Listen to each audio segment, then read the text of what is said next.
نحمده ونصلي ونسلم على رسوله الكريم أما بعد فأعوذ بالله من الشيطان الرجيم بسم الله الرحمن الرحيم ولئن سألتهم من خلق السماوات والأرض ليقولن الله قل أفرأيتم ما تدعون من دون الله إن أرادني الله بضر هل هن كاشفات ضره أو أرادني برحمة هل هن ممسكات رحمته قل حسبي الله عليه يتوكل المتوكلون قل يا قوم اعملوا على مكانتكم إني عامل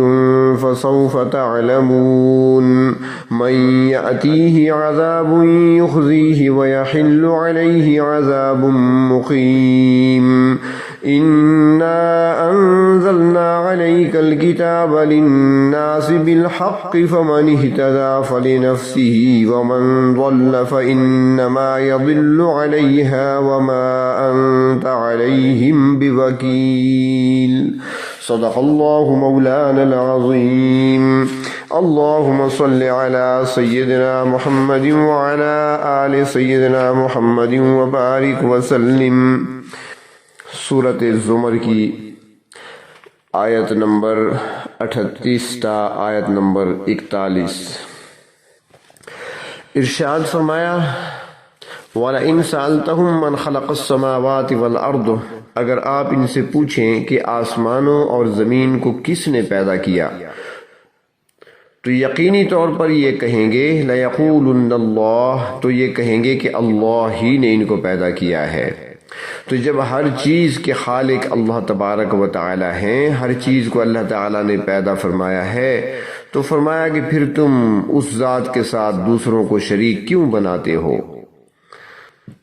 جب اس کائنات کا اور کائنات کی چیزوں کا اللہ کے سوا خالق کوئی نہیں ہے تو پھر معبود کیسے ہو سکتا ہے؟ اور پھر بات کو سمجھاتے ہوئے آگے ارشاد فرمایا کہ قل اے پیغمبر صلی اللہ علیہ وسلم آپ ان سے کہہ دیں افرأیتم ما تدعون من دون اللہ بھلا دیکھو تو کہ جن کو تم اللہ کے سوا پکارتے ہو وہ تمہارے کس کام آ سکتے ہیں اور اللہ کے مقابلے میں ان کی حیثیت ہی کیا ہے؟ ان ارادنی اللہ بضر هل ہن کاشفات ضرہ اگر اللہ تعالیٰ مجھے کوئی تکلیف پہنچاتے ہیں تو کیا ان میں سے کوئی ہے جو میری اس تکلیف کو دور کر سکے؟ مشرکین مکہ اللہ تبارک و تعالیٰ کو سب سے بڑے معبود کے طور پر مانتے تھے، لیکن ساتھ ہی انہوں نے بہت سے چھوٹے معبود بھی بنا رکھے تھے۔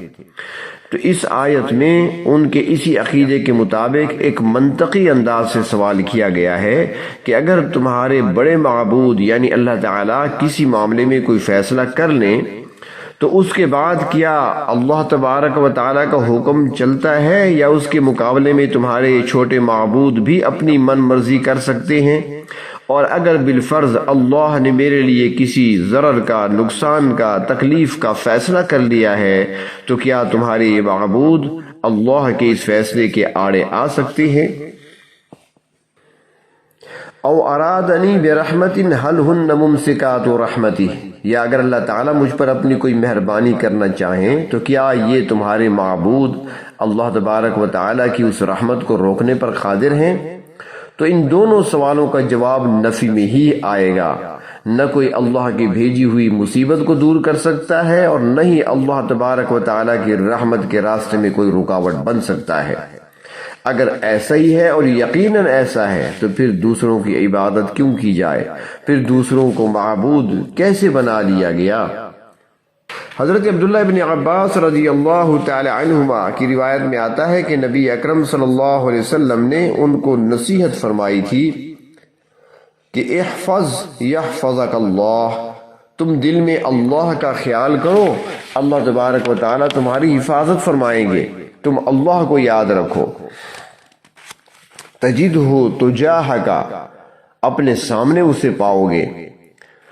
اور فرمایا کہ تعرف الی اللہ فی الرخاء یعرفک فی الشداء، تم اللہ تعالیٰ کو خوشحالی کی حالت میں پہچانو، اللہ تبارک و تعالیٰ تمہیں تنگی کے وقت میں پہچانیں گے۔ اگر تم خوشحالی کی حالت میں، آسودگی کی حالت میں اللہ کو یاد نہیں رکھو گے تو پھر جب تمہاری تنگ دستی کا وقت آئے گا تو پھر اللہ تبارک و تعالیٰ تمہاری طرف التفات نہیں فرمائیں گے۔ اور پھر فرمایا اذا سألت فاسأل اللہ، جب بھی سوال کرو اللہ سے کرو، جب بھی مدد طلب کرو اللہ سے کرو، اور ساتھ ہی یقین بھی رکھو کہ اگر ساری مخلوق اکٹھی ہو جائے تو اللہ کی طرف سے مقرر کردہ چیزیں تمہیں نقصان نہیں پہنچا سکتی، اور جو چیز اللہ نے تمہارے مقدر میں نہیں لکھی یہ سارے مل کر بھی تجھے کوئی نفع پہنچانے پر قادر نہیں ہو سکتے۔ اور فرمایا کہ شکر کے ساتھ یقین اور نیک اعمال انجام دیتے رہو، تکلیفوں میں صبر کرنے پر بڑی نیکیاں ملتی ہیں، اور جو بھی انسان پر سختی آتی ہے وہ اپنے اندر آسانی لیے ہوئے ہوتی ہے۔ تو ارشاد فرمایا قل حسبی اللہ، اے پیغمبر صلی اللہ علیہ وسلم آپ فرما دیں کہ میرے لیے اللہ ہی کافی ہے، مجھے یقین ہے کہ ہر مشکل میں اللہ تبارک و تعالی ہی میری مدد فرمائیں گے۔ علیہ یتوکل المتوکلون، اور بھروسہ رکھنے والے صرف اسی کی ذات پر بھروسہ رکھتے ہیں۔ تفسیر معالم العرفان میں ہے کہ نبی اکرم صلی اللہ علیہ وسلم نے حضرت ابن عباس رضی اللہ تعالی عنہما سے یہ بھی فرمایا من احب ان یکون اقوی الناس فلیتوکل علی اللہ، جو شخص لوگوں میں طاقتور بننے کا خواہش مند ہے اسے چاہیے کہ وہ اللہ کی ذات پر بھروسہ رکھے، کیونکہ طاقت و قوت کا سرچشمہ اسی کی ذات ہے۔ اور فرمایا کہ جو شخص مستغنی ہونا چاہتا ہے تو اس کا فرض ہے کہ اللہ تبارک و تعالیٰ کے قبضے میں جو چیزیں ہیں ان پر اعتماد رکھے، اور جو چیزیں اس کے اپنے قبضے میں ہیں اس پر اعتماد نہ رکھے۔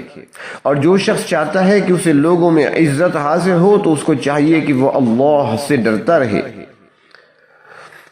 تو یہاں فرمایا قل حسبی اللہ، کہ آپ کہہ دیں کہ میرے لیے اللہ کافی ہے، اور بھروسہ کرنے والے اسی ذات پر بھروسہ کرتے ہیں۔ آگے فرمایا قل یا قوم اعملوا علی مکانتکم، اے میرے پیغمبر صلی اللہ علیہ وسلم آپ ان سے کہہ دیں کہ تم اپنی جگہ پر کام کرتے رہو، انی عامل، میں اپنے مقام پر کام کرتا ہوں۔ اور پھر اپنے اور میرے اعمال کے متعلق فسوف تعلمون، ان قریب تم جان لو گے کہ کس کا عمل درست تھا کس کا عمل غلط تھا، کون درست راستے پر تھا کون غلط راستے پر تھا، کون صراط مستقیم پر تھا اور کون گمراہی کے راستے پر چل رہا تھا، کس کا عقیدہ درست تھا کس کا عقیدہ غلط تھا، ان ساری باتوں کا علم ہو جائے گا۔ من یأتیہ عذاب یخزیہ، کہ رسوا کر دینے والا عذاب کس کے پاس آتا ہے، وَيَحِلُّ عَلَيْهِ عَذَابٌ مُقِيمٌ، اور ہمیشہ رہنے والا عذاب کس کے حصے میں آتا ہے۔ اس بات کا تمہیں جلد ہی پتہ چل جائے گا، بس مرنے کی ہی دیر ہے، موت کے بعد سب کچھ معلوم ہو جائے گا کہ کون کس طرف رخ کرتا ہے، کون کس طرف جاتا ہے، کس کا ٹھکانہ کہاں پہ ہوتا ہے،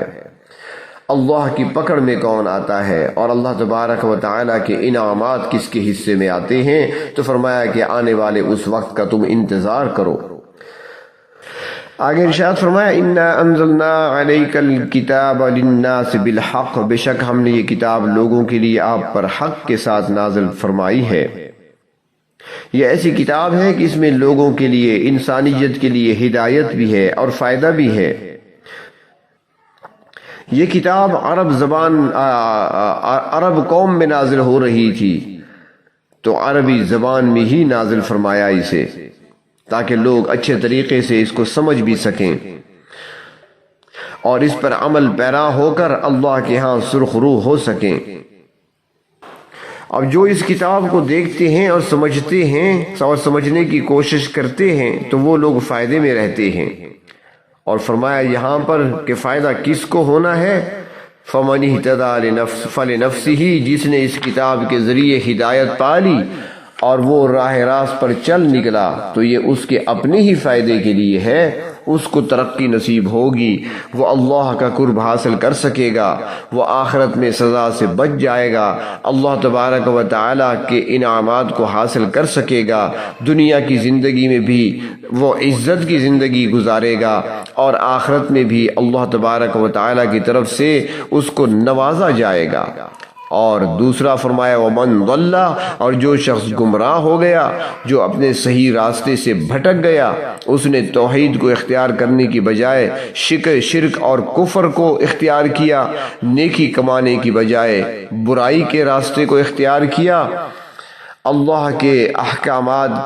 کی تعمیل کی بجائے وہ اپنی خواہشات کی تکمیل میں لگ گیا، تو فرمایا فَإِنَّمَا يَضِلُّ عَلَيْهَا، تو اس گمراہی کا نقصان بھی خود اسی کی ذات کو ہوگا اور آخرکار وہ جہنم کا شکار بنے گا۔ کوئی اگر گمراہی کے راستے پر چلتا ہے، اللہ کی نافرمانی کرتا ہے، بے راہ روی کا شکار ہو جاتا ہے، تو اس سے اللہ تبارک و تعالیٰ کا کوئی نقصان نہیں ہوتا اور نہ اللہ تبارک و تعالیٰ کی شان میں کوئی کمی واقع ہوتی ہے، بلکہ اس کا نقصان خود اس گمراہ شخص کو ہی ہوتا ہے۔ تو انسان کو چاہیے کہ اچھا یا برا راستہ اختیار کرنے سے پہلے اس کے انجام کو بھی سوچ لے۔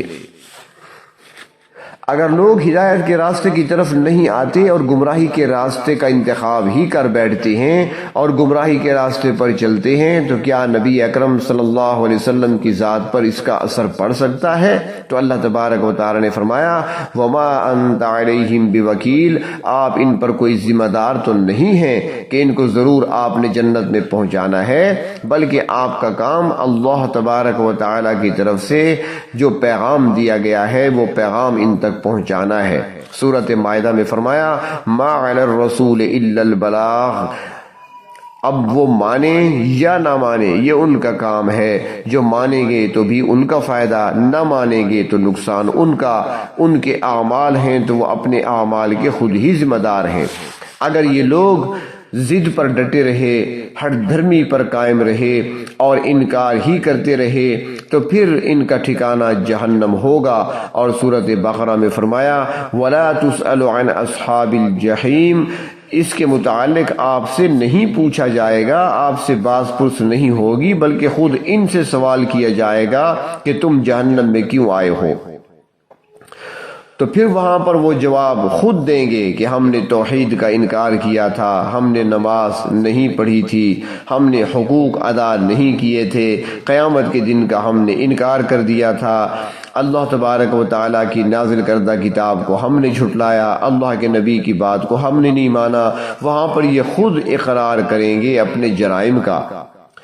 تو اے پیغمبر صلی اللہ علیہ وسلم، آپ سے اس معاملے میں نہیں پوچھا جائے گا کہ کیوں گمراہ ہوئے تھے۔ اگر آپ نے لوگوں تک پیغام نہ پہنچایا تو پھر فرمایا سورۃ مائدہ میں وَإِن لَمْ تَفْعَلْ فَمَا بَلَّغْتَ رِسَالَتَهُ، تو گویا آپ نے پھر تبلیغ کا حق ادا نہیں کیا۔ آپ مکمل دین لوگوں تک پہنچا دیں اور نہ ماننے والے، جھٹلانے والے، ان کا معاملہ اللہ پر چھوڑ دیں۔ تو نبی اکرم صلی اللہ علیہ وسلم نے رسالت کا حق پورا ادا فرمایا۔ جو پیغام دے کر اللہ تبارک و تعالی نے آپ کو بھیجا تھا، آپ نے امت تک پہنچانے کا حق ادا فرمایا۔ اور آپ صلی اللہ علیہ وسلم نے خود ہی ارشاد فرمایا، حدیث شریف میں آتا ہے کہ جنت سے قریب اور دوزخ سے دور کرنے والی کوئی ایسی چیز نہیں جو میں نے تمہیں نہ بتائی ہو۔ اب اگر نہیں مانو گے تو ذمہ دار خود ہی تم ہوگے اور خود ہی جواب دینا پڑے گا۔ اور اگر انکار پر ہی ڈٹے رہے اور نہ ماننے والی بات پر قائم رہے اور اللہ کے احکامات کو پس پشت ڈالتے رہے تو پھر وہاں پر حساب دینا ہوگا اور پھر جو نتیجہ ہوگا وہ بھی بھگتنا پڑے گا۔ اللہ تبارک و تعالیٰ اپنے احکامات پر عمل پیرا ہونے کی توفیق عطا فرمائے اور اپنی نافرمانی سے ہمیں بچائے رکھیں۔ وآخر دعوانا ان الحمد للہ۔